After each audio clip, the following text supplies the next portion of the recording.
Hello, everybody. Welcome to Where's the Line, where we explore the gray areas of life. My name is Jane, and I am with my co-host, Sabrina. Sabrina, how are you doing?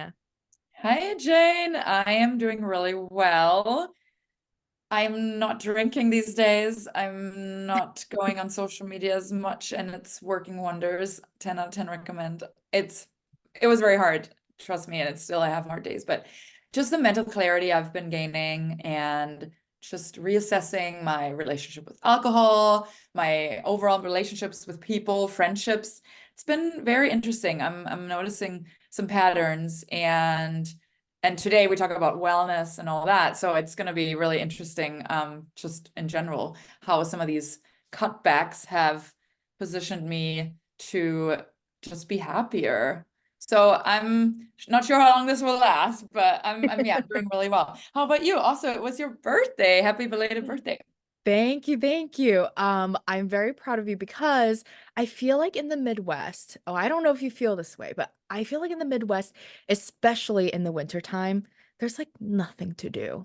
And Hmm. so all anybody is doing is getting together, drinking, eating out, right? Like you're not Yeah. doing outdoor activities where like that is the thing to do. I feel like drinking is kind of a big part of the winter Mhm. experience because that is one of the few options to do. It is. Um, Yeah. so I'm very proud of you. It's not easy to like cut that out, but I'm doing well. Yes, I just had a birthday. Thank you. I am now in my 30s, full blown, and Ooh. needing to take care of my skincare. Some of you guys listeners probably know I just came back from Japan and I purchased so much skincare. So I'm definitely now in that phase of my life. I'm having back pain, when I wake up. So, that's the 30s lifestyle that I'm already having. Oh. But my birthday was very good. I went back to California for a couple days. My husband, we got to see some family there. So it was very nice. It was very wholesome. We played a lot of mahjong. We played a lot of cards. Um, Mm. so yeah, it was a very good birthday. Thank you. And I'm very excited for this episode in particular because I think we're gonna get into it a little bit. Like, how do you find the balance between like pushing yourself, but also wellness and taking care of yourself. And what does that mean? So, Sabrina, I know you did a lot of research on this, so I'm going to let you take over here. Yay. Okay, thanks. I am excited. And I know I say this every time, but this is going to be amazing, especially as we, yeah, kick off the new year. Mhm. And we are going to get in it today. So you touched on it, wellness, all things wellness. We're going to be talking about aging, morning routines, goal setting, even things like death. Death, we don't like to talk about death, right? It's like, Mhm. whoo, we're going to talk about it all. And this episode is inspired by a book that I recently read. I have it here. Liz Moody, 100 Ways to Change Your Life. And yes, we're plugging it. Um, I recommend it. Obviously, today, all of you listeners will get a preview and a highlight reel of the book. But if you want to go deeper, I'd recommend to check it out. And with this concept of wellness, Jane, right? There's so many myths and hacks, like what's healthy versus like what may become too unhealthy. So today we're really trying to balance it all. And there's so much in misinformation out there as well, right? Mhm. And so I think what's going to be key, and Liz does a really good job here, she's always citing everyone, whether it's a scientist or an expert. And she also talks about how wellness is a tool and not an end, right? There's no Mhm. end state. And also, if wellness makes you feel worse at the end of the day, like you should probably try to reevaluate your approach. So I would love to hear from you, Jane, kicking us off. Wellness, the term, in your mind, what is the definition? And where is the line for you for wellness? Yeah. Ugh, this one is tough because I think wellness is such a hot buzzword and like such a hot topic over the last couple years. I think so I struggle with this because I probably mentioned in multiple episodes now, I'm very much a perfectionist, even when it comes to wellness and mental health and all these things. And I sometimes feel that I am not happy with the amount of effort that I'm putting in for wellness, right? And then it turns into suffering. So it's what you talked about. Um, a lot of times when I pursue something that might be healthier for my life, I try to take it to an extreme and I really hold myself accountable and it ends up being guilt or like these negative feelings. So Mm. I frankly don't have a perfect answer, but to your question, I think for me, wellness is feeling good about your life and yourself and your physical body and your mental health, right? Like, I don't Mhm. think there's a perfect state to be in because then that suggests that there is an ending, which I don't believe in, of like Yeah. working towards this final destination of whatever. I think Mhm. it is a journey and it's a lot of it is about finding what works best for you, whether it's balance, physical or mental, whatever it is. Um, that's probably how I see it. I love that. I love how you said it's a journey, right? It's a process. And detaching ourselves from that end state, I think is really key in wellness. As so many Hmm. people find themselves in a slump, right, or unhappy, and then they turn to Google and just how can I be happier? I think that's one of the top questions on Google, how to find happiness, and then all these wellness tips and tricks, and everyone is just looking for that instant gratification. But you make such a good point in terms of it is a journey and it is a lifelong journey, right? And Hmm. it's just about incremental baby steps to be happier. I think um there's no optimal thing because I think a lot of Yeah. people feel like there is a answer for what is the right balance to Right. achieve, right? Like, and maybe that suggests is like the ending that you're working towards. But like, I really think wellness is different for different people. And I also think wellness is different at different times, right? Because like every year, everybody sets goals in the beginning of the year, and it's like, oh, fitness, I want to do this, and I want to spend time with family. Like, I feel like there's always something to kind of work towards. It's Yeah, more of what do you need right now in your life, and what you need kind of depends on what situation you're in, and that changes like over time. So, yeah. absolutely. And yeah, it's funny. I'm chuckling with the whole new because new year, new me, right? People setting all these Yeah. resolutions and then they drop off 2 weeks into January. So yeah, this might sound counterintuitive, right? But talking about death is actually important in order to live a more fulfilled, happier life. And hear me Yeah. out. So at a societal level, we're all terrified of death, right? But when we become more comfortable thinking about our death, it actually allows us to differentiate more between the momentary discomfort, um, and the and actually like the deep pain of living an unfulfilled life.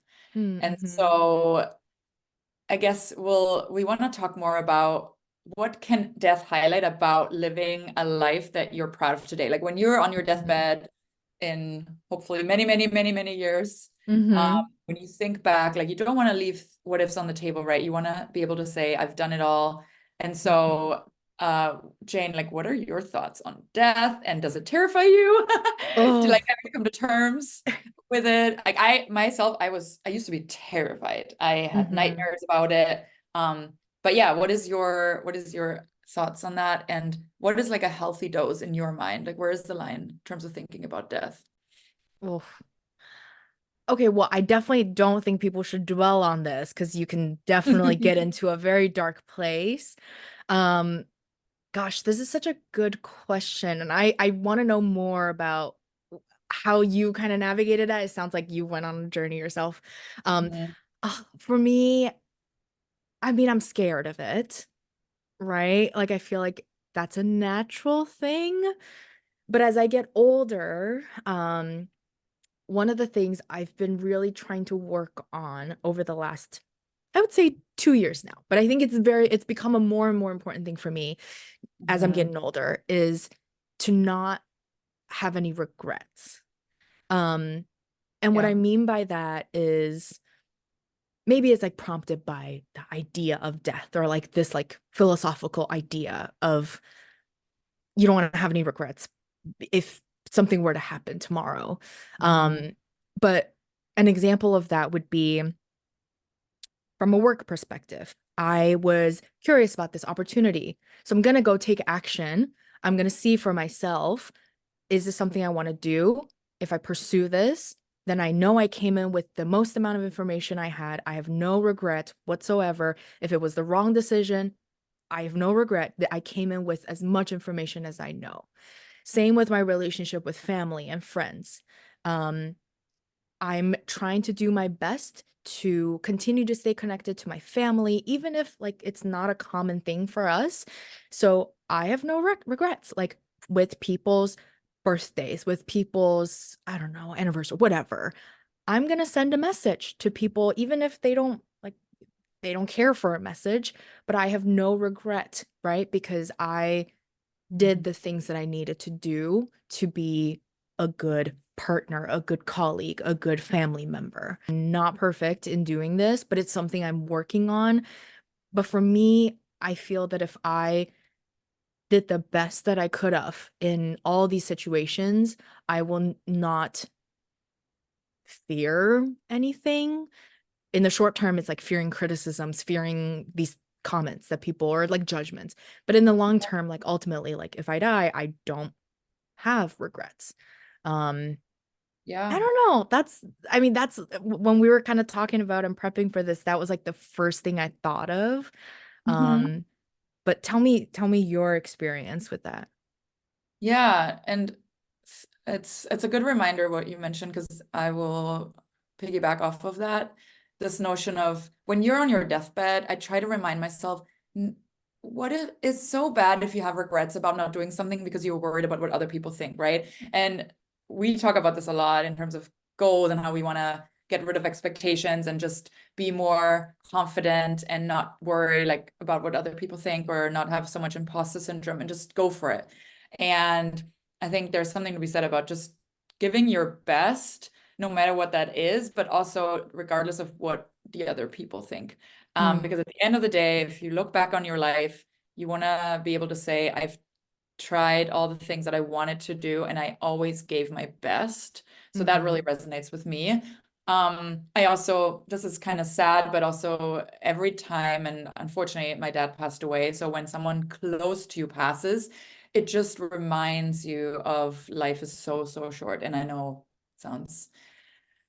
it sounds like a no-brainer, right? But Yeah. Hmm. it every time, and thankfully, didn't have it happen that much. But with my dad passing, everything became relative, everything was put into perspective, and it just Hmm. forced me to be more present.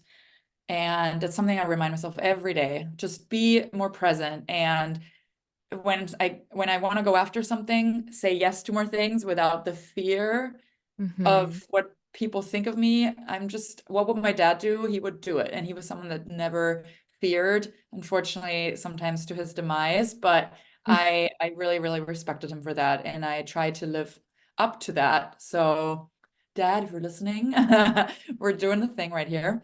The other thing is a little bit more spiritual. And granted, not everyone will follow here. I do believe like the soul, the conscience will live on. So whatever you Mm, feel, it's still gonna be there, which when I think about that, it takes the pressure off of the death for me. It's like, hmm oh, maybe yes, my physical state will be gone and I may look different, but my being isn't still there. That's what I believe, and mm, not everyone does. But to me, I'm less scared, therefore, of death. yeah. I I really resonated with your comment about your dad kind of inspiring you because I think for me, I I feel like when you think about the idea of death, to your point, it puts things into perspective and it helps people decide, why am I dwelling on XYZ when this other thing is actually fundamentally way more important for me, right? Like, I mean, you hear these stories of, I don't know, millionaires, billionaires, and CEOs on their deathbed wishing they had more time with their family. And like, that sucks. You know, that really sucks. You don't want to have that. And I think that's part of maybe what I mean by like, I don't want to have any regret. Like, for me, sure, I'm even this, for my birthday, I went home and it was only for a couple days and it was expensive because it was around the holidays and like the money itself, yeah, it sucks today because I spent so much money. But then at the same time, it's like, what does that matter? Right? Like it is so much more important for me. And luckily I can't afford to do this and for this to not be an issue for me, but I'm Mhm. able to prioritize my family. And for me, those memories to me are way more important. And so I have no regret that like, oh, I didn't get to see them at this time. I'm so glad that you not only saw your parents, but made that a priority. Because for our listeners, and again, we're trying to make it all somber, right? Like Yeah. death is just part of life. But Yeah. if you really quantify, so say like your parents are 60 and they if they live until 90, hopefully, right? So that Mhm. means 30 more years. That is 30 more summers. So you'll have 30 more summers. That's not that many, right? And so Right. I think helping just using those numbers to quantify sort of, oh, okay, well, let's take the trip, right? To your point, it's a lot of money, but hey, I am going on it because I don't know how many more, right? You can't take So money to the grave. You can take memories. yeah. Is that too cheesy? But I mean, that's the reality. Yeah, no, I think that's so for anyone who's in this position of should I go see my parents or not, do it. Just do it. Do it. Well, all right, Jane, a big part of wellness and just generally is habits, right? People want to Mm. create lasting habits, habits that stick. Many of you may have read James Clear. Liz Moody in this book talks about you have to start with your why. Whenever you try to find a new habit, what is your why? So I would love to hear from you, maybe for our listeners, if you have an example of where you created a habit that you're really proud of that you're now sticking to, or one where you are still working on, and what has been the biggest struggle to keep up the habit? Mm. What works for me is I have to really make the habit easy. Like it has to start from something Mhm. super, super simple. And Yeah. then it could maybe build up one day to something more. But a lot of times I really struggle with discipline if I want to introduce something very, very far from what my current habit is. Mhm. Um, so like, I mean, I don't know. People say like gym, right? Like I I feel like working out is a very common thing. But for me, if I have to get my ass out there to a gym multiple times a week, especially when I'm already exhausted and I'm trying to eat healthy, I'm trying to do this, I'm trying to do that, I'm just not going to be able to be consistent. Yeah. So, one of the things that I've really benefited from is having the Peloton at home. Shout out to Peloton. When I try to build some sort of positive habit, I really have to reduce the resistance. Um, but I Okay. also want to double down on the motive because I think that helps when your motive is a strong enough motive and it's a fundamental thing that you need to work on rather Mhm. than like a superficial thing that you want to work on. I think the superficial thing is not a strong enough motive to push people to build a positive habit. A lot of what you're saying also is backed up by science, including in those books that I've been Mhm. reading. So just in summary, creating habits that stick, making them easy. Mhm. And convenience is key, right? And reducing the resistance. I like what you said there. I will just add more context on it. So for instance, the making it easy or starting small. Like oftentimes we create this mountain for ourselves of like a habit. I want to go to the gym 5 times a week, or I want to lose Right. 10 pounds. And like it's a good goal, but then you really have to break it down into like smaller milestones. So even if you can't make it to the gym every day, start with like 5 minutes. I've done squats every time I go to the bathroom. I would do like 10 squats. You know what? Me too. Okay, so this new thing that I'm doing now, this is so easy, you guys. Yeah. I do squats for the time that I am brushing my teeth. Like that's Sweet. actually Well, there you it's a go. good number of squats, you guys. Like there was times where I'm doing 50 squats during like the That's however many minutes I'm brushing my teeth. So try it. Well, here we go. Talking about habits. Love Yes, it that. does work. Yeah, so baking it into something that you already have to do, right? I think that's really helpful. And then back to finding your why. So personally, I used to work out because I wanted to have like a leaner, like a bigger butt or leaner stomach, right? So Mm-mm. being very hyper focused on these physical attributes, which is not a great why I noticed. And I also didn't notice any results from that. So figuring out what is my true why, like why do I want to feel better about myself. I want to feel healthier and stronger Mm. and leaner. And just making it about the feeling. And now I go to the gym. I go to Rumble. First of all, it's super fun. And I've made it such a habit now because I feel so much better and healthier and stronger and Mm-hmm. leaner. And I don't actually check myself in the mirror anymore. I used to check myself every day when I came back from the gym, like looking in the mirror, like checking my angles, not Mm-hmm. healthy and didn't do anything for me. Or the scale. I know you and I talked about the scale. Mm-hmm. It's just it's not beneficial in terms of habit setting because you're not going to see the results and then you're going to get sad and disappointed. Yeah. Instead, making it more about how you want to feel, it will help you create a more stickier habit and the results will follow.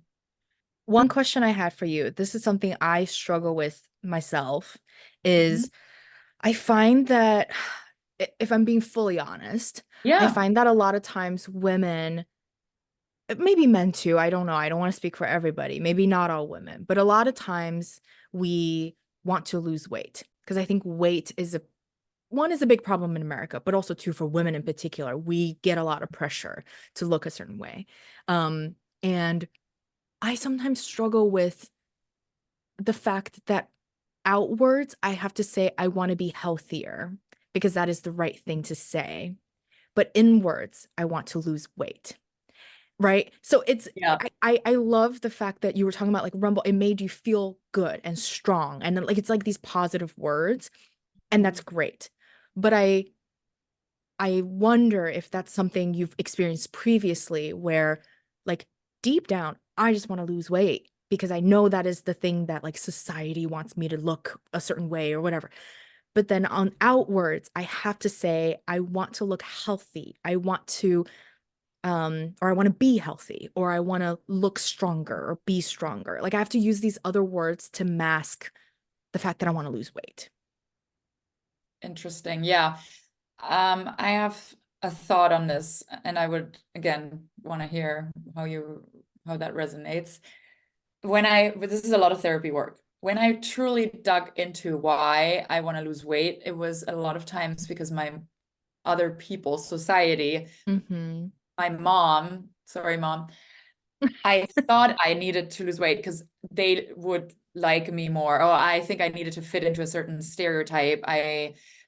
If it truly was up to me, and again, anyone and everyone can always lose a few pounds, but truly, why do you want to lose weight? And Mm, once I stripped out the noise of, well, society, my mom, um, my ex-boyfriend, it was really like I couldn't come up with a couldn't come up with a good answer. mm, So you have to challenge yourself, like, is it truly your why or is it someone else's why? yeah. And then my why now became about just feeling better. And finally, looking myself in the mirror, embracing my curves, embracing who I am, loving my body that it is strong. It can carry me to Rumble. It can carry me through Rumble. I try to think of it as if it's a medical reason, certainly. Like if you need to lose weight, you need to lose weight to be Yeah. Fair. literally healthy. But I think, right, to your point, for people who are in a healthy weight range or whatever, and I also think the whole healthy weight range, there's a lot of debate. So we're not here to like debate that. But it's Mhm. really, yeah, I mean, it's a lot of it is like I guess I'm just sharing this is something I've personally struggled with where I feel like outwards I have to say one thing, but then inwards the insecurity is about actually just like weight, the number itself. But then to your point, totally the real reason is not actually because I need to lose this weight, but it's because I want to lose this weight so that I look this way for society to feel like that is the right way to look, right? Mhm. And I personally really struggle with it. I know this is a thing that probably a lot of people, maybe particularly women, experience. But, anyways, maybe this is a call to action for people. Please email us and let us Yes, know because maybe I am the only one. I don't know. But you're definitely not. I don't think I am. I really don't think I Let's am. hear But it I'm from our just listeners. fully putting that out there. If other people feel this way, please let me know because I don't want to be alone. Yeah, and maybe we'll bring in an expert on that. That would be really cool, actually, right? To Yeah. help on that. Because again, I have waves today with my egg freezing. I feel very bloated. So Mm. I look in the mirror and I'm like, hey, yeah, this is just what it is right now. And this is like women that carry a baby as we're getting pregnant and having all these hormones.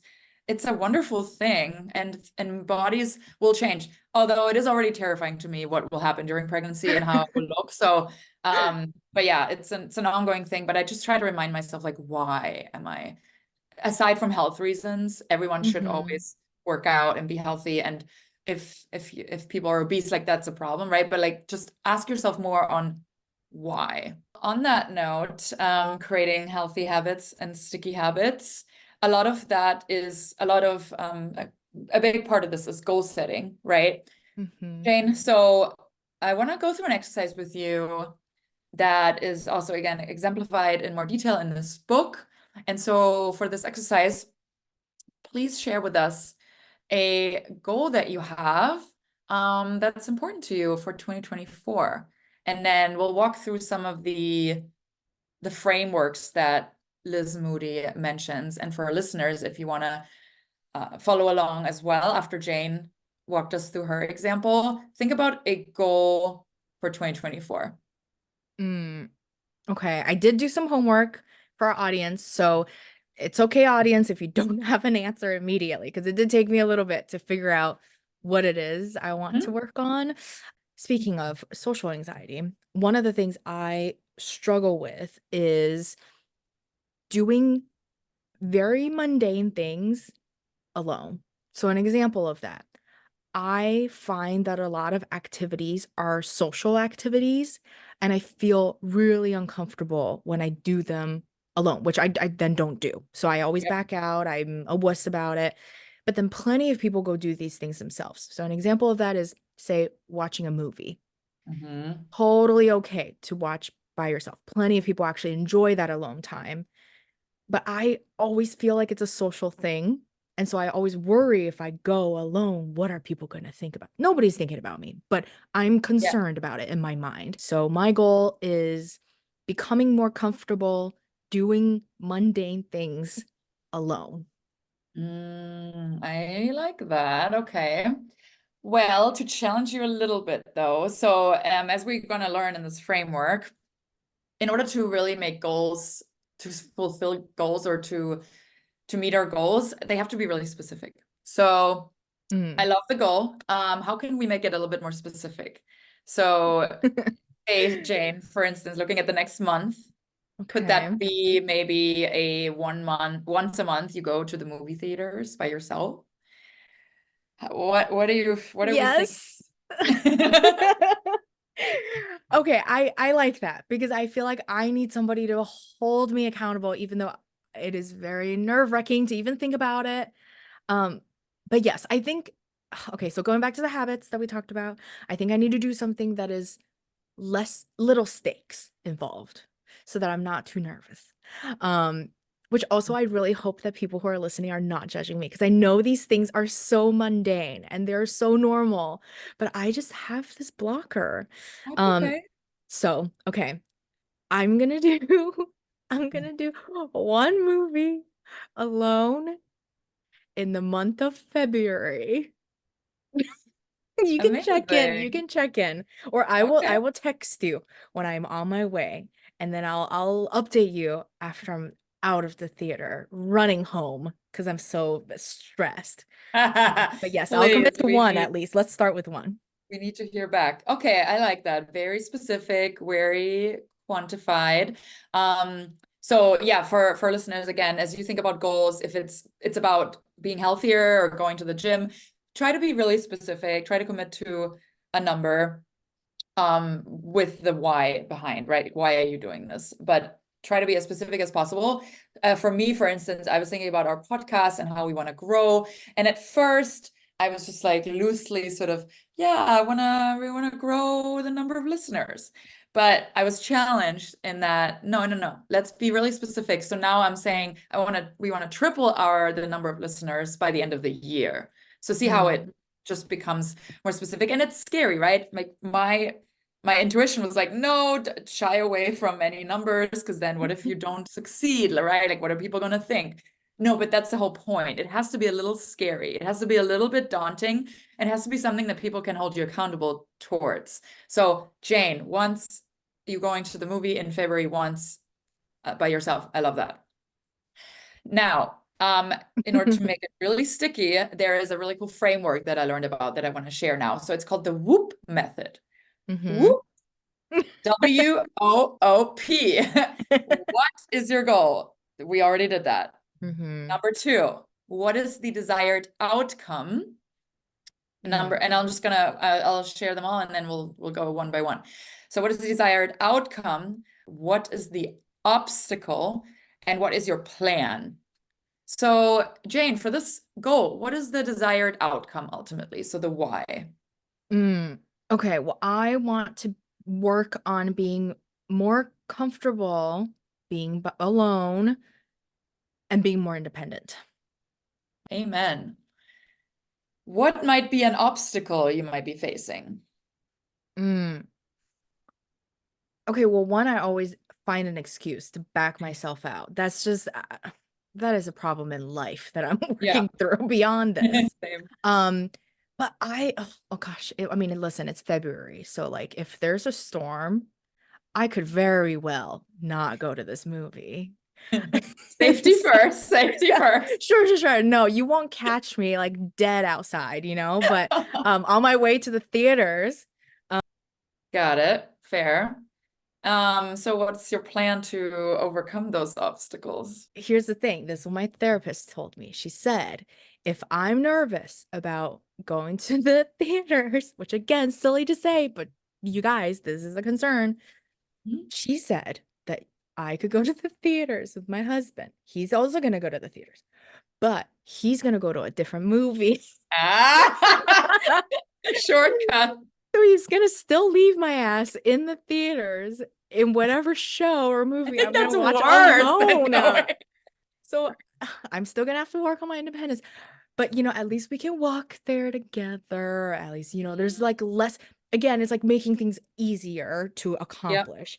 And then she told me that once I can do it once, I would be able to do it twice. I will be able to do it three times. And then eventually it'll become less and less intimidating. No, that sounds like a great plan. And it's all, as you said, it's about making things easier in order to create lasting change. Because then you'll get more comfortable.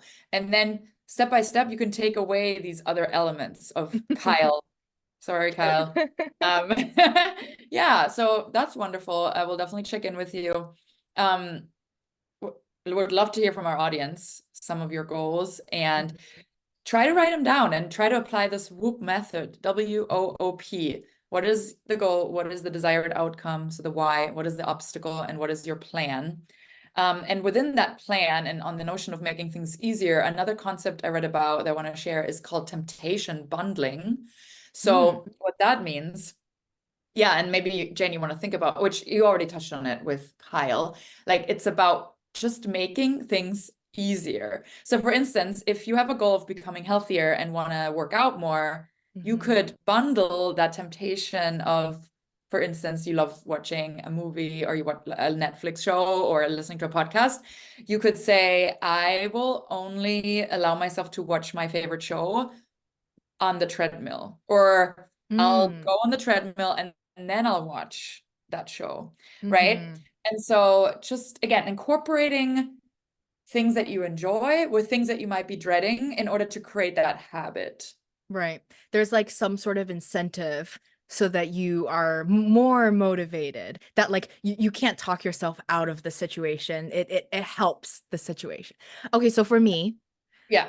I'm getting myself a Diet Coke, and a that's too much. That's too much because I want to be healthy too.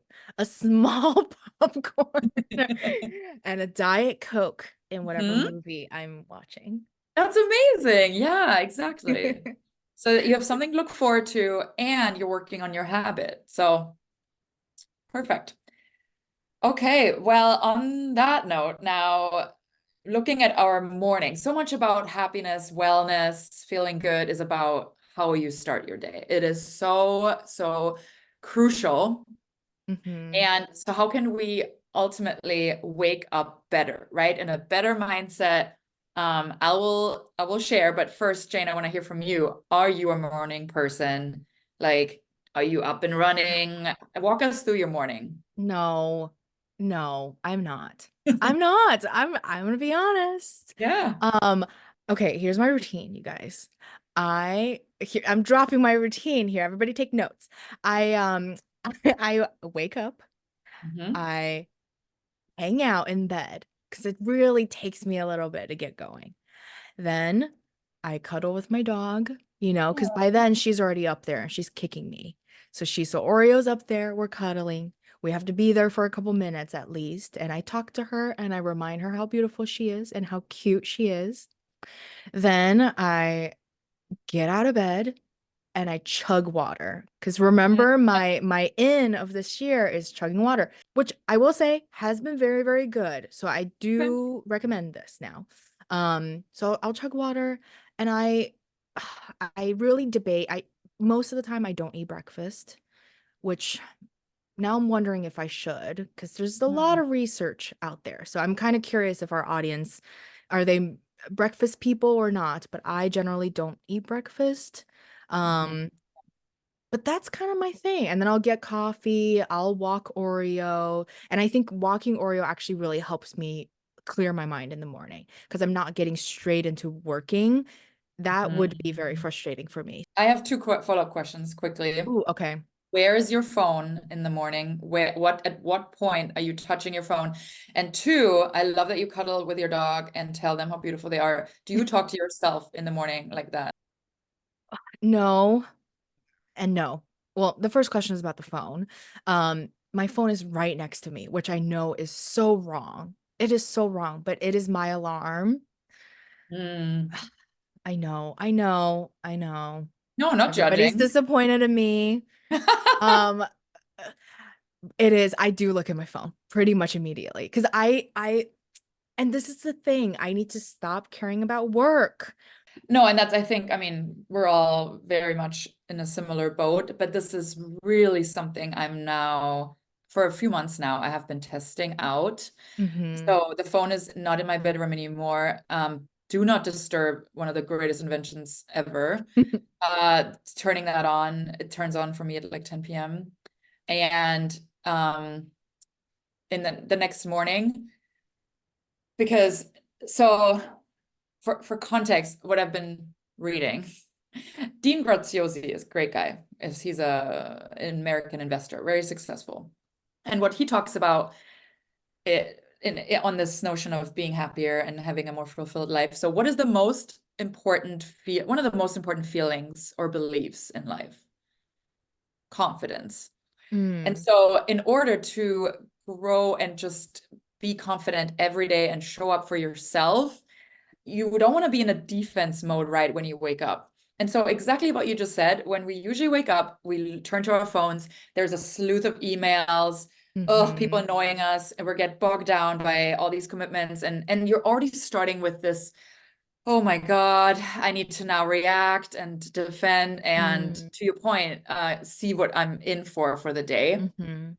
So you don't, I'm not saying everyone needs to completely like change that, but I would invite everyone, instead of looking at the phone right away, think about one win from the day before. That's what Dean recommended. So just before you look on your phone, think about one win from the day before. And it can be as small, it can be as big, whatever you think. But Hmm. that will make a difference in how you start your mindset and how you move more towards offense versus being so reactive right away. So try Mm, it out, hmm. give us feedback. maybe it won't work, but I've tried it and it has been beneficial. I Mm-hmm. unfortunately I am not sitting here and saying I do it every day, but in the days that I have been doing it, I feel a lot better about the day. And I so in do terms of think, morning, oh god. yeah, sorry, I do think your point about starting in a more positive, proactive type of place is really good. I I'm not the best at reflecting on the day before. I find myself getting caught up very quickly into like starting the day itself. Um, but I will say what does help me sometimes is because I walk my dog in the morning. That's Mhm. like 20-30 minutes of like no work, right? Like I'm not actually actively working. So a lot of times what I'll do is I will listen to like a happy podcast. None of that Mhm. crime stuff because that really brings me into a bad place, you guys. I love that stuff, but it brings me back to and I know on days where I just get into work immediately, yeah, totally. In a very defensive mindset, in a reactive mindset, just like sad, sad Yeah. altogether. So like, yeah, I actually do resonate with starting from a more positive place. It definitely sets the mood for the rest of the day. But I'm Well, sorry, that I sounds cut great you because you're off. already doing it. You're already doing a lot of the things that are in the book too. Just going outside, another big thing Hmm. in the morning, and starting it with a positive like positive messaging, whether that's Yeah. podcast or meditation, whatever. So, yeah, those are again really helpful for routine. And I know it sounds so silly when we sit here and say what works, right? And then it's so much harder to put into practice, but Hmm. I think it is so, so important how we start our mornings. And I'm now that I'm again not drinking and not going on social media as much, I'm just happier. And Mm. I've always thought, yeah, in theory, this sounds great. But it is, I'm living it right now. Like I am much happier. And the social media scrolling in the morning is just ruining it for me. Mm. So, and yeah, whether it's social media or going through the work emails, etc. Hmm. Um, and I have had mornings though where it's just been really hard for me to get out of bed. And so again, we talked about this in the habit creation, but making it easy, finding something super small to get you in motion. Like physicist Isaac Newton talks about, the objects that are in motion stay in motion. Just getting like riding with the momentum, getting out of bed. Oftentimes we may feel like we don't have enough energy or we feel depleted or we Mm. feel in a slump. And so in this book, a lot of what she talks about to increase our energy levels is related to metabolism. Hmm. And I have my own thoughts. So I'll start with that, but I want to hear from you. So when I hear metabolism, my younger self immediately thought about weight loss. Like I need to have Mm. a good metabolism so that I can lose weight and I need to speed up my metabolism and losing weight. But the official definition of metabolism, now that I've actually been exposing myself to some research, it is converting food into energy into the body. Mm. So it's really just that. And there's a lot of different ways to maximize your to speed up your metabolism. Growing up like in a Chinese family, I do recognize that I think in Asian more medicine or like more Eastern medicine, gut health is like the source of a lot of other health components in Mhm. your life. And Yeah. so a lot of people actually really focus on gut health. Um, and so, for example, like antioxidants or fiber is discussed a lot more, um, at least growing up, than, or maybe discussed in a different way than the way like Western conversations happen about gut health or metabolism. I So think what are your thoughts in general on like, do you have any tips for our audience on like probiotics, supplements, vitamins? Like, are you taking any? I do take probiotics because, again, gut Mm. health is very important. So I do take probiotics. Recently, maybe this is a trend. So people let me know in the comments, Mhm. sound Let's off. see it. I started taking magnesium glycinate. Okay, Mm. hear me out. On TikTok, I hate that I'm starting with on TikTok, but I swear, I did a Oh, little research. Um, Particularly magnesium glycinate is one's supposed to be pretty good for helping you sleep, which I really struggle with. That's something I've struggled with Mm. for a very, very long time. And I know for me, sleep ends up leading to other problems where I can't focus, I have no energy, I end up having a bad routine. So I really care about my own sleep. Yeah, I am a big proponent of magnesium, especially with Rumble. You want to, or with any work, more sort of demanding exercise for your Hmm. muscles. Magnesium is so key. So yeah, magnesium. JS Health is my favorite brand. They have great offerings. Magnesium and debloating. I have one for debloating. It's Oh, the okay. influencers swear by it. Of course, I had to jump on that train. It does help. It's not just an illusion, I think. Okay, here's a call out for anybody out there. If you guys know people who are supplement people or vitamin Yes. people, please let us Expert. know. We would love to talk because we are clearly not experts. We're purely just sharing what we use, but I would really love to talk to an expert. Yes, please let's bring an expert on. I'm always skeptical because of the whole capitalist society that we live in. Mm-hmm. That's the pharma industry, trying to make more money, Hmm. or as we talked about Botox. I'm just so skeptical. Is it really good for us? Like, what is it really doing, or is it just a way to make money? And same with supplements, vitamins, probiotics. So, Hmm.